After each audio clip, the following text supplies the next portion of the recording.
panindigan pabor sa interes at kabutihan ng mga Pilipino.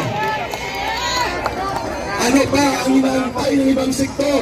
Lalo na po sa Armed Forces of the Philippines, magsalita kayo. We don't call you to do mutiny or kudita. We are calling for you na huwag niyong tapakan ng mikropono at ngayon ay nag-repeat back. Tama!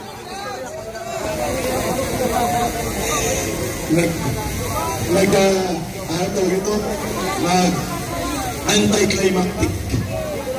Okay, tapusin ko lang muna. Mayroon tayong panawagan na magbantay tayo because just this afternoon, mga isang oras pala nakakalipas, we have received and I have read personally the declaration of statement coming from Archbishop Advincula ng Archdiocese of Manila. Ulitin ko, the Roman